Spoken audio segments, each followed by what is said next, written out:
voltando ao nosso jogo, nosso Space Shooter, a gente fez até então que o inimigo, quando colide com o projétil do nosso jogador, ele leva dano, e quando ele morre, a gente remove ele da tela, e também a gente adicionou o movimento ao nosso inimigo. O que a gente vai fazer agora é comparar ou verificar se colidiu com o nosso jogador, o inimigo colidiu com o nosso jogador, ou seja, a gente também tem que desviar dos nossos inimigos e comparar se isso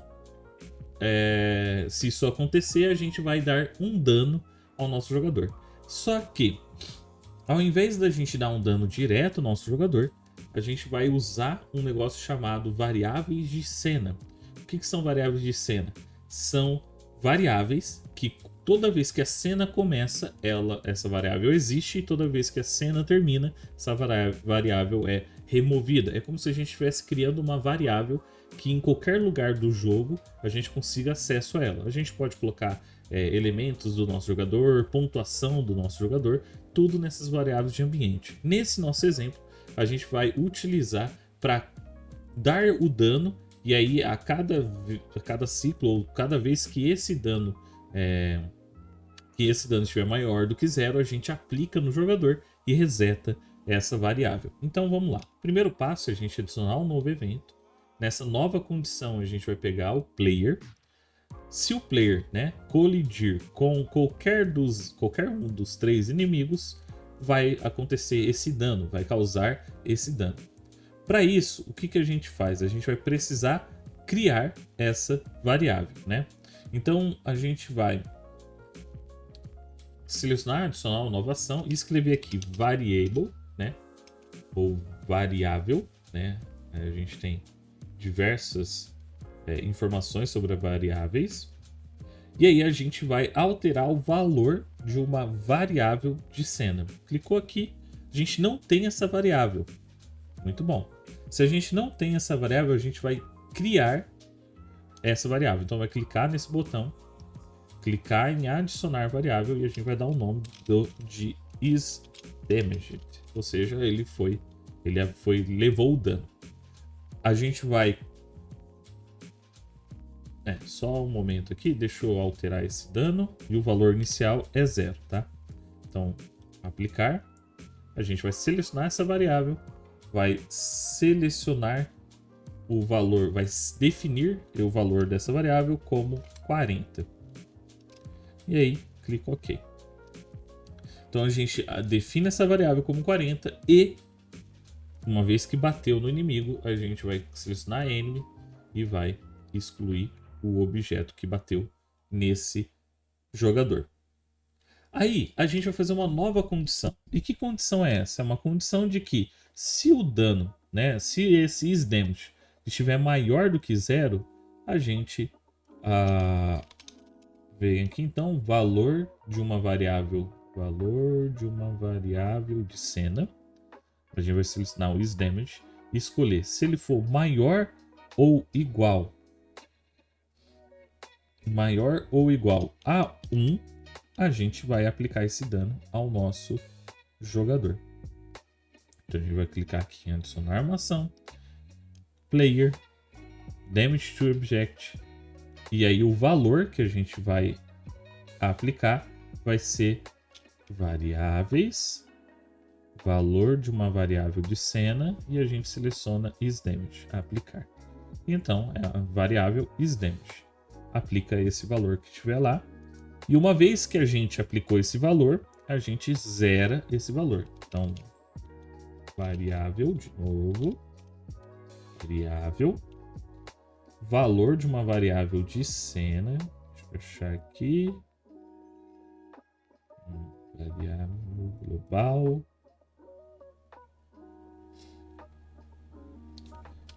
Eita, eu não estou achando.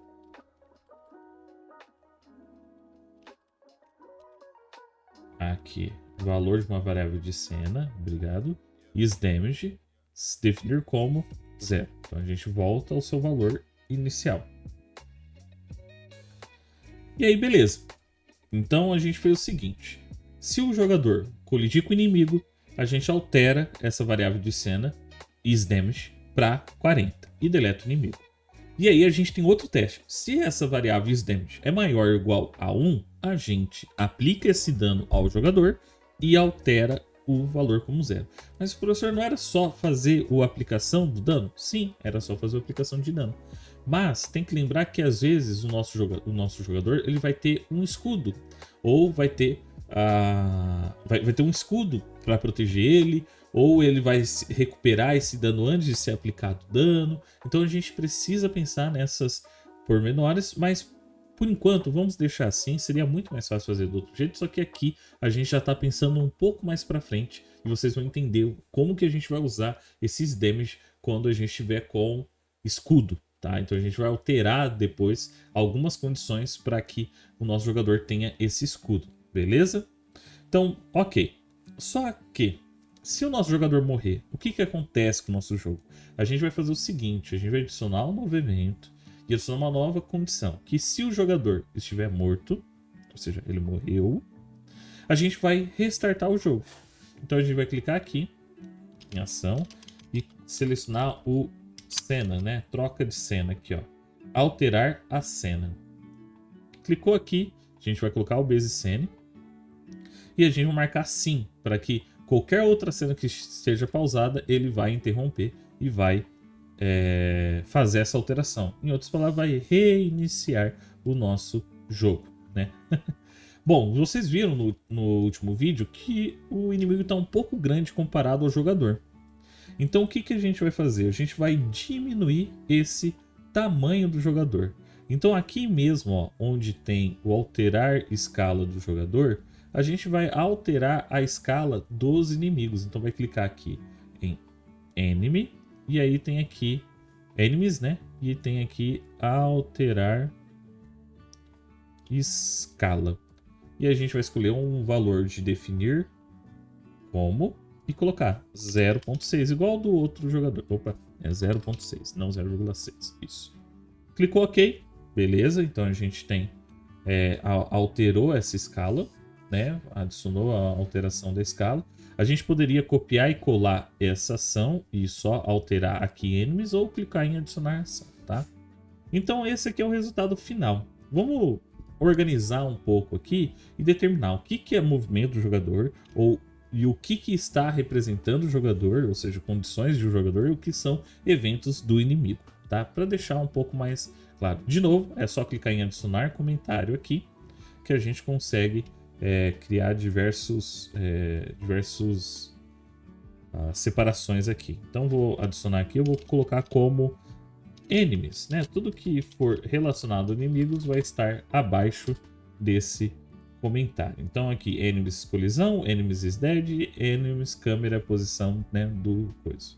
E aí aqui a gente vai adicionar outro comentário e vai puxar aqui para baixo. Opa, aqui para baixo. A gente vai dar um nome de player. Então tudo que está relacionado ao player estará aqui, né? E vamos criar outro comentário e subir aqui um pouco, isso. E aí que a gente vai fazer, dar um nome de movimento da cena, não? Seria, cena. Né? Tudo que está relacionado à cena, que é alterar a escala dos jogadores, alterar a posição da câmera, né? Fazer o movimento da cena. Os inimigos está aqui, player está aqui e o movimento do jogador está aqui, né? Então vamos dar um save, vamos salvar, Ctrl S, tá? E dar um play. Então olha só, os inimigos deu uma boa diminuída, né? Então eles diminuíram bastante. E aí a gente vai testar quando bate no jogador. Opa, vocês viram que restartou o jogo porque, né, eu acabei morrendo. Então é isso, pessoal, né? Esse é a nossa parte de inimigos inicialmente. Agora depois, né, a gente vai criar que os inimigos possam atirar, ou seja, o jogador já está levando dano quando rela nos inimigos, e a próxima parte agora vai ser quando o jogador atirar, né? Ou quando o inimigo atirar e eu receber o dano desse tiro, eu posso morrer. Observem que para que eu possa, né, continuar a minha fase, é só eu adicionando mais inimigos de forma aleatória aqui, né, em todos os cantos que eu quiser, eu posso colocar os inimigos. E aí faz com que a câmera ela vai se movimentando, ou seja, esse fundo e a câmera ela se movimenta nessa direção. E se movimenta nessa direção, quando esse inimigo aparece aqui no canto da câmera, né? Ou seja, quando a câmera está quando esse inimigo está aqui, por que está aqui? Porque a posição XY da minha câmera é essa aqui.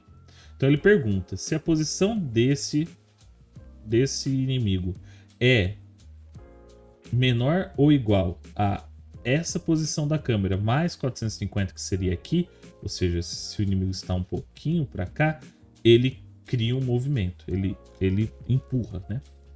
Se ele está um pouquinho no canto da tela aqui, ele cria esse movimento né, e o inimigo anda. Mas então é isso, pessoal. No próximo vídeo a gente vai ver como fazer com que os nossos inimigos atirem contra o jogador e criar um certo efeito nos nossos inimigos. Beleza? Então é isso e até a próxima!